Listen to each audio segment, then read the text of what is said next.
Hello friends, good evening. നമ്മുടെ ഇന്നത്തെ video especially ഒരുപാട് ആൾക്കാരുടെ മിസ്അണ്ടർസ്റ്റാൻഡിങ് അല്ലെങ്കിൽ തെറ്റിദ്ധാരണ മാറ്റാനുള്ള ഒരു വീഡിയോ ആണ്. എസ്പെഷ്യലി സി എമ്മിനെ പറ്റിയുള്ളത്. ഇന്ന കാരണത്താൽ എനിക്ക് സി എം കിട്ടാതിരിക്കുമോ എന്നുള്ള ഒരു വറി അല്ലെങ്കിൽ ഒരു വിഷമം അല്ലെങ്കിൽ ഒരു തെറ്റിദ്ധാരണ കാരണം ഫേസ്ബുക്ക് നിർത്തിയ ആൾക്കാരുണ്ട്, നിർത്താൻ ആലോചിക്കുന്ന ആൾക്കാരുണ്ട്, അങ്ങനെ നിർത്തട്ടെ എന്ന് എൻ്റെ അടുത്ത് ഒപ്പീനിയൻ ചോദിച്ച ആൾക്കാരുണ്ട്.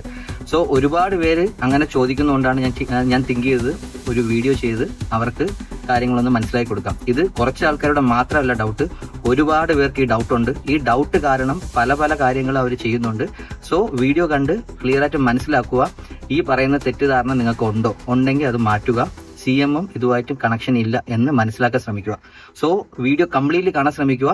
മാക്സിമം നിങ്ങളുടെ ഫ്രണ്ട്സ്, നിങ്ങളുടെ ഫോളോവേഴ്സിന് ഷെയർ ചെയ്യുക. കാരണം അവർക്കും ഇതേ ഇഷ്യൂ ഉണ്ട്. ഒരുപാട് പേർക്ക് ഷെയർ ചെയ്താലേ കൂടുതൽ ആൾക്കാർക്ക് മനസ്സിലാവത്തുള്ളൂ, എൻ്റെ ഇൻബോക്സ് കുറയത്തുള്ളൂ. സോ അതുകൊണ്ടാണ് ഞാൻ എല്ലാ ആൾക്കാരുടെ അടുത്തും വീഡിയോ ഷെയർ ചെയ്യാൻ റിക്വസ്റ്റ് ചെയ്യുന്നത്. സോ നമുക്ക് നേരെ വീഡിയോയിലോട്ട് പോകാം. അതിൽ ഒന്നാമത്തെ കാര്യം, സി എമ്മും പേ ഔട്ട് അക്കൗണ്ടും തമ്മിൽ എന്തെങ്കിലും ബന്ധമുണ്ടോ എന്ന് ചോദിച്ചാൽ, പേ ഔട്ട് അക്കൗണ്ട് കിട്ടാതെ ഇരിക്കുമ്പോൾ നമുക്ക് സി എം ആക്റ്റീവ് ആവാതിരിക്കുമോ? ഒന്ന്. രണ്ടാമത്തെ കാര്യം, പേ ഔട്ട് അക്കൗണ്ട് ഓൾറെഡി കിട്ടി, അതിനകത്ത് എന്തെങ്കിലും മിസ്റ്റേക്ക് സംഭവിച്ചാൽ അത് കാരണം സി എം കിട്ടാതിരിക്കുമോ? സോ സി എം കിട്ടാതിരിക്കാൻ ഈ പറയുന്ന കാര്യങ്ങൾ ബാധിക്കുമോ?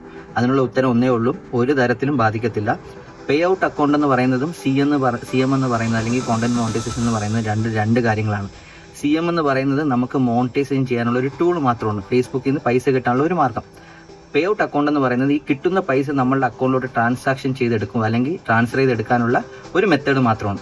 സോ സി എം കിട്ടുന്ന ആൾക്കാർക്ക് ചിലപ്പോൾ പേ ഔട്ട് കിട്ടാതിരിക്കാം, ലേറ്റ് ആയിട്ടായിരിക്കും കിട്ടുന്നത്. ചിലപ്പോൾ സി എമ്മിന് മുമ്പ് പേ ഔട്ട് കിട്ടിയ ആൾക്കാർ കാണാം, ചിലപ്പം പേ ഔട്ട് അക്കൗണ്ട് ഇഷ്യൂ ഉള്ള ആൾക്കാരാണ്. പക്ഷേ ഇത് ഒന്നും തന്നെ സി എമ്മിനെ ബാധിക്കത്തില്ല. ഇത് രണ്ട് കാര്യങ്ങളാണ്. സോ ഈ ഒരു കാര്യത്തിൽ ദയവ് ചെയ്ത് മിസ്അണ്ടർസ്റ്റാൻഡിങ് ആവരുത്. ഇനി അടുത്ത കാര്യം, പ്രൊഫൈൽ ഇഷ്യൂ ഉള്ള ആൾക്കാർ അല്ലെങ്കിൽ എനിക്ക് പ്രൊഫൈൽ ഇഷ്യൂ ഉണ്ട് അതുകൊണ്ട് ഒരിക്കലും എനിക്ക് സി എം ആക്റ്റീവ് ആവാൻ ചാൻസ് ഇല്ലേ എന്നോ അതുകൊണ്ട് നിർത്തുകയാണ്. ഇതും തെറ്റിദ്ധാരണയാണ്. പ്രൊഫൈൽ ഇഷ്യൂ ഉണ്ട് എന്ന് പറഞ്ഞ് ഒരിക്കലും സി എം ആക്റ്റീവ് ആവത്തില്ല എന്നല്ല അതിൻ്റെ മീനിങ്.